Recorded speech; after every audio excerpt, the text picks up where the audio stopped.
సినిమాల్లో నటించాలని మద్రాసు వెళ్లి ఆ ప్రయత్నాలు చేస్తున్న సమయంలో జరిగే సంఘటనలు చాలా గమ్మత్తుగా ఉంటాయి. మెగాస్టార్ చిరంజీవి, హాస్య నటుడు సుధాకర్, మరో నటుడు హరిప్రసాదులు సినిమాల్లో అవకాశాలు వెతుక్కునే రోజుల్లో ఒకే రూమ్ లో ఉండేవారు.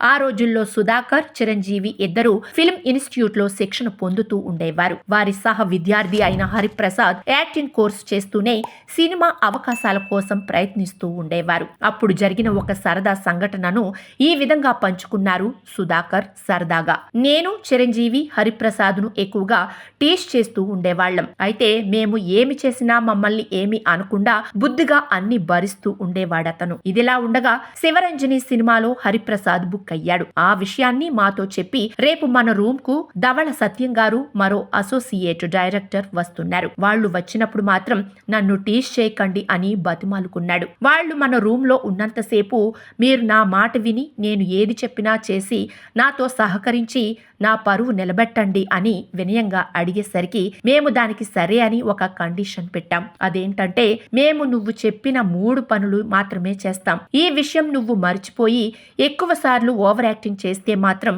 మేము నీ తాట ఒలుస్తాం అని బెదిరించాం. దానికి హరిప్రసాద్ ఒప్పుకున్నాడు. ఆ తర్వాత వస్తానన్న వాళ్ళు రానే వచ్చారు. వాళ్ళు రాగానే హరిప్రసాద్ హీరోలా ఫోజు పెట్టి చిరంజీవి అసలు పేరు అయిన వరప్రసాద్ పేరును పలుకుతూ అర్జెంటుగా కాఫీ కలిపి పట్రా అని ఆర్డర్ జారీ చేశాడు. సరేనని చిరంజీవి వంట రూమ్ లోకి వెళ్లి కాఫీ చేసుకుని తీసుకుని వచ్చి వాళ్లకు ఇచ్చాడు. అతను చెప్పింది మేము మొదటిసారి వినేటప్పటికీ హరిప్రసాద్ ఆనందానికి అవధులు లేకుండా పోయింది. దాంతో రెచ్చిపోయి నన్ను చూసి సుద్రు ఇల్లంతా చెత్తగా ఉంది, శుభ్రం చేయి అన్నాడు. చిరాగ్గా మొహం పెట్టి అలాగే అని నేను ఇల్లు శుభ్రం చేశాను. దాంతో సరిపెట్టుకోకుండా ఏమిటి దండం మీద బట్టలు అలా పడేశావు, అసహ్యంగా ఉంది, శుభ్రంగా ఉంచాలని తెలియదా అని విసుక్కున్నాడు. సరేనని చెప్పి మేమిద్దరం బట్టలు తీసి జాగ్రత్తగా సర్దిపెట్టాం. తర్వాత అతను ధవళ సత్యం గారితోనూ అసోసియేట్ డైరెక్టర్తోనూ మాట్లాడిన తరువాత మా ఇద్దరిని ఉద్దేశించి నేను అలా బయటికి వెళ్లి వస్తాను, నేను వచ్చేలోగా భోజనం చేయండి అని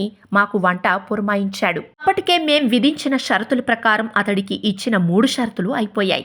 ఆ విషయాన్ని అతను పట్టించుకోకపోవడం, అప్పటికే అతను ఫోజు కొడుతుండడంతో నేను, చిరంజీవి ఇద్దరం ఒకేసారి ఏరా మేము నీకు వంట చేసి పెట్టాలా అని ఆ వచ్చిన వాళ్ల ముందే హరిప్రసాద్ మీద తిరగబడి దబదబా బాధేశాం. ఈ హఠాత్ పరిణామానికి అతను కంగు తిని బాబోయ్ నన్ను కొట్టకండి అని వేడుకున్నాడు. మేము ముందుగా అనుకున్న విషయాలు, విధించిన షరతుల గురించి ధవళ సత్యం గారు, అసోసియేట్ డైరెక్టర్ ఇద్దరు విని విపరీతంగా నవ్వుకున్నారు. తరువాత నేను తమిళ్లో హీరో అవ్వడం, తర్వాత చిరంజీవి కూడా సినిమాల్లో నటించడం, హరిప్రసాద్ కూడా సినిమాల్లో నటించడం జరిగింది. ఎప్పుడన్నా మేము ముగ్గురం కలుసుకున్నప్పుడు ఈ విషయాన్ని తలుచుకొని నవ్వుకునేవాళ్లం అంటూ అప్పటి సంగతులను గుర్తు చేసుకున్నారు సుధాకర్.